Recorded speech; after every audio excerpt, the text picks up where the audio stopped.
सरकार विकास की गाथा गाने से नहीं थक रही, लेकिन जमीनी हकीकत तस्वीरें खुद बयां कर रही हैं। जी हां, सागर जिले के केसली ब्लॉक की ग्राम पंचायत चौरा डोंगरी और तोड़का में बच्चों को पढ़ाई के लिए पक्की इमारत तक नहीं मिली। यहां एकीकृत शासकीय माध्यमिक विद्यालय भवन के अभाव में तिरपाल डालकर झोपड़ीनुमा स्कूल चलाया जा रहा है। मुख्यमंत्री डॉक्टर मोहन यादव ने जयश्रीनगर में हुए एक कार्यक्रम में कहा था, विकास की गंगा बह रही है, पैसों की कोई कमी नहीं है, लेकिन सवाल यह है कि जब प्रदेश में विकास के नाम पर करोड़ों खर्च हो रहे हैं तो बच्चों को अब तक सुरक्षित स्कूल भवन क्यों नहीं मिला। क्षेत्रीय शिक्षकों ने बताया कि स्कूल भवन कई सालों से पूरी तरह जर्जर है। हालात इतने खराब हैं कि बच्चों की जान जोखिम में डालकर वहां कक्षाएं नहीं ली जा सकती।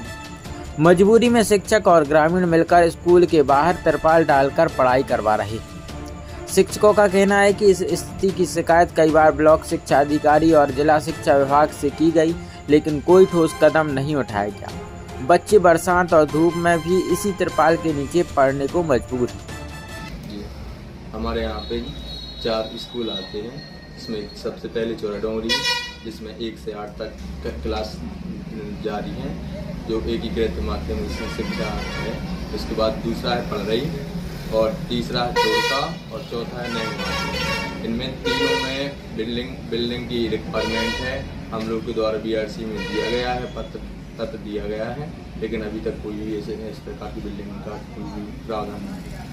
जी, जहाँ भैया ये जो स्कूल संचालित है तो वहाँ तक आवागमन और बच्चों को आने जाने में रास्ता सभी जगह सभी स्कूलों के लिए जाने के लिए है या अभी कुछ कहीं दो जगह तो आने जाने का है, बट एक जगह थोड़ी सी प्रॉब्लम है। उसमें अभी गर्मियों के टाइम पे मुरम की खुदाई करवा दी गई है। इसमें बहुत जल्दी अपन डिमांड डाल के इसमें CC रोड जारी करवाते हैं। इसमें और भी भैया आप लोगों ने कोई डिमांड करी है और वहाँ के साला स्टाफ को बताया कि भैया ये जो आप लोगों ने भी एक वो बैठक व्यवस्था बनाई है?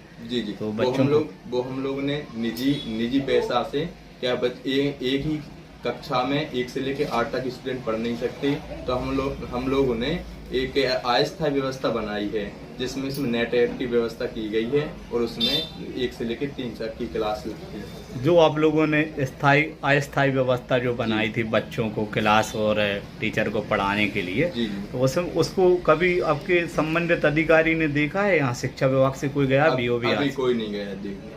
तो वो ऐसी कंडीशन है तो आपका क्या डिमांड क्या है आप लोगों की? हम लोग के लिए डिमांड यह है कि बहुत जल्दी से जल्दी मतलब बिल्डिंग का रिक्वायरमेंट हो, जल्दी से जल्दी बिल्डिंग का डिमांड हो। पत्राचार आपने मांग पत्र भेजा है? जी भैया। नमस्कार सर, भारत 5वें नंबर की अर्थव्यवस्था वाले देश में मड़वा तरह जो बुंदेलखंड में बोला था, मड़वा तरह स्कूल संचालित है सर, ये आपके संज्ञान में है सर? सर मेरे संज्ञान में तो नहीं है सर। ये केसली ब्लॉक के ग्राम चौरा डोंगरी में है जो तिरपाल और मड़वा बना होगा वो की तरह स्कूल संचालित है, और जिले में ऐसे तमाम स्कूल हैं जहाँ पर मड़वा तरह संचालित है। इसकी सूचना है सर आपके?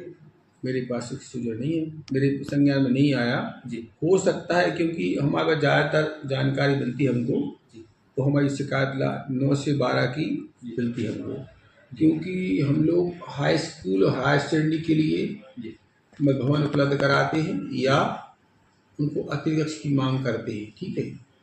और हो सकता है वो मतलब अगर प्राइमरी स्कूल है, मिडिल स्कूल है, तो प्राइमरी स्कूल की बिल्डिंग के लिए या कक्ष के लिए मांग जो है जिला शिक्षा केंद्र से जिला परियोजना अधिकारी के माध्यम से और राज्य शिक्षा केंद्र भेजी जाती है। सर ऐसा कोई नियम है जो वरिष्ठ मिश्रा जी कहते हैं कि नहीं आप DO साहब के पास चले जाओ, लेकिन उन्हीं के अंतर्गत आती है जी सब, लेकिन वो बोलना ही नहीं चाहते सर? देखो क्या है, किसी व्यक्ति अधिकारी के बारे में जी अपन कमेंट्स तो नहीं करेंगे का क्या उन्होंने क्या बोला, आपसे क्या बात, मुझे नहीं पता इसके बारे में जी। लेकिन एक जिले के नाते कभी कोई कह सकता है, जब जिलाधिकारी डिस्ट्रिक्ट की जिम्मेदारी अपने ऊपर होती है तो हम उसको मानते भी हैं जी। अगर कोई विषय चाहे किसी का भी हो 1 से 8 का हो जी, तो अगर हमारे लेवल का नहीं है तो हम पत्र राज्य शिक्षा केंद्र को ADPC को हम भी लिख देंगे जी। लेकिन जो प्रोसेस है जो है वो प्रोसेस वही है कि प्राइमरी मिडिल के लिए भवन की मांग राज्य शिक्षा केंद्र की जाती है। सर आपने कभी जिले में कभी निरीक्षण किया? बंडा क्षेत्र में भी कई ऐसे क्षतिग्रस्त स्कूल हैं, क्या सर आपने कहीं निरीक्षण किया? सर बताइए सर थोड़ा सा। तो हमने निरीक्षण किए थे, खुरई में ऐसा स्कूल पाया गया था पिछले साल पानी की वजह से। तो एक बरसाती स्कूल लग रहा था, तो उसकी व्यवस्था हम लोगों ने की थी, हम दोनों गए थे साथ में। तो ऐसा एक आध स्कूल हमको मिला भी है, पिछले साल की बात है। एक भवन कंडम स्थिति में था, तो वहाँ बच्चों को बिठाने के लिए हम लोग सहमति नहीं थी। बच्चा भवन तो ठीक दिख रहा था, लेकिन लग रहा था गिर जाएगा तो दिक्कत हो जाएगी बच्चों को। इस वजह से हम लोगों ने निर्णय लिया था कि वहाँ ग्रामीण बिल्लू लगा रहे थे बाहर स्कूल को। तो हमने कहा नहीं, कोई भवन किराए से दिला दिया जाए ताकि बच्चे सुरक्षित रहें, पढ़ाई हो सके। ऐसा निर्णय हम कर सकते हैं। जैसे मान लो कहीं ऐसी स्थिति है, आपको लगता है कोई भवन में, तो हम निर्णय ले लेंगे दोनों मिल करके